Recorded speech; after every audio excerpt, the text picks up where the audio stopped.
The flight attendant's voice cracked like a whip through the cabin. You two can't sit here. First class is for paying adults. The words weren't just cold, they were humiliating. 12-year-old Ava and her twin sister Aria sat frozen in seats 2A and 2B. Both wore matching white sweatshirts, small backpacks tucked under their feet. Ava blinked. Aria's lips parted, unsure whether to speak. The attendant, Ms. Parker, didn't wait. Let's go. Back of the plane. Her tone was sharp. She didn't check their tickets.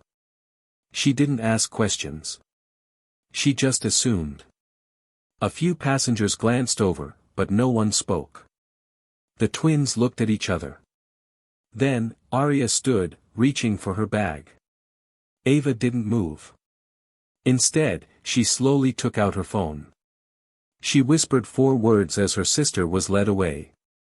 Mom, it's happening again. But what Ms. Parker didn't know, was who their mother really was. Ava sat alone now, the luxury seat beside her empty, her backpack hugged tight to her chest. Across the aisle, a businessman adjusted his cufflinks but said nothing. Her fingers trembled slightly as she unlocked her phone.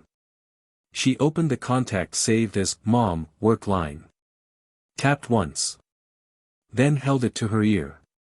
Ms. Parker was already halfway down the aisle, pushing Aria ahead, saying things like, "You'll be more comfortable in the back."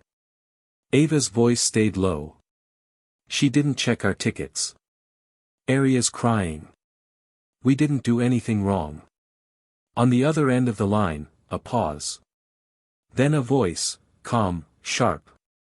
"Which flight?" Ava read the number off her boarding pass. Her mother's reply came like steel. "Stay in your seat. Don't speak. I'm calling tower control now."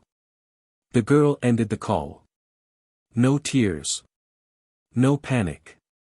Just silence. Passengers looked up as the aircraft's engine hum began to fade. The intercom clicked. "Ladies and gentlemen," the captain's voice announced. "We've been asked to delay takeoff for a moment. Please remain seated." But the delay wasn't for maintenance. It was for justice. In the front galley, Ms. Parker laughed quietly with another flight attendant. They probably used someone else's miles. Kids like that don't belong up here.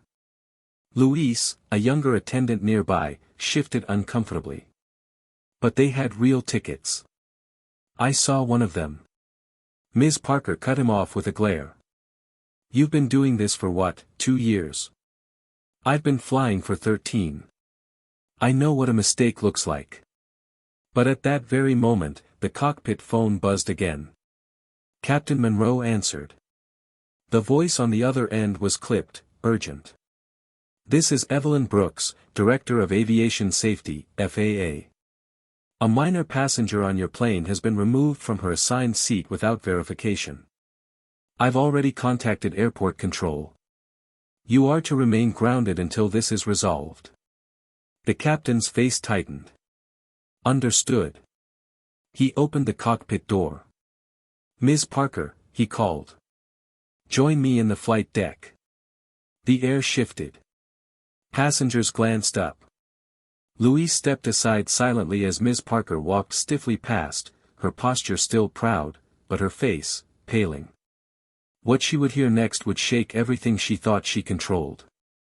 Inside the cockpit, Ms. Parker put on the headset with trembling fingers. A man's voice came through, calm but cutting. "This is FAA Investigator James Mercer. You are being recorded. Please confirm, did you verify the children's boarding passes with the manifest before removing them?" Ms. Parker hesitated. I looked at one of them.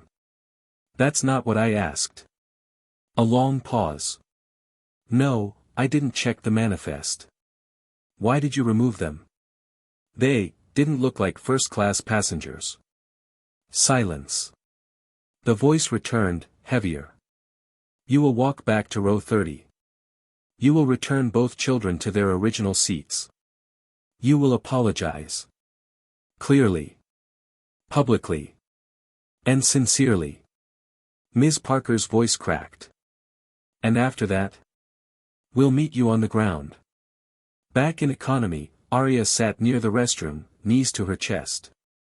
Ava stood at the front of the first-class aisle now, waiting, not with pride, but with quiet strength. Ms. Parker emerged, face drained, eyes locked on Ava. Miss Holloway.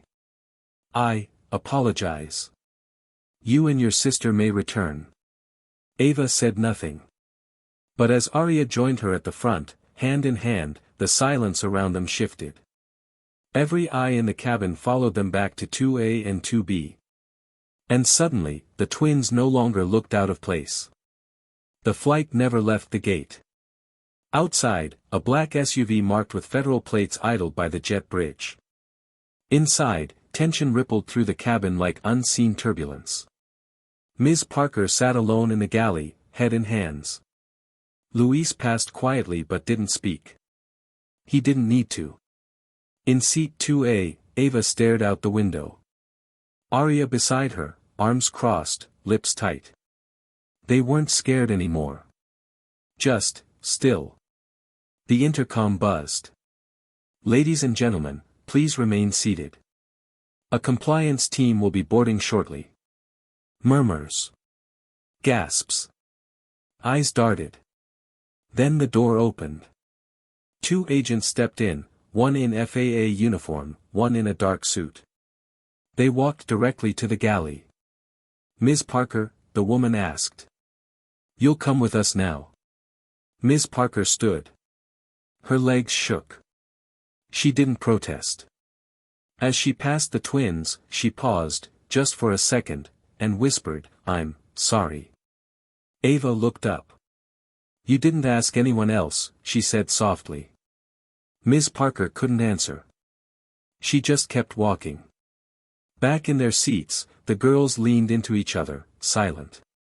Across the aisle, a passenger whispered to his wife, one phone call, that's all it took. No applause. No drama. Just presence.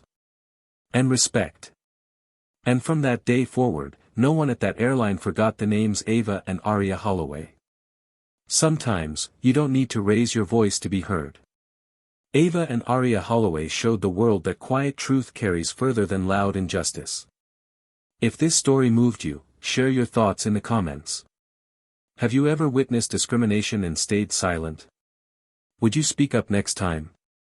Don't forget to like, subscribe, and turn on the bell icon for more powerful stories like this.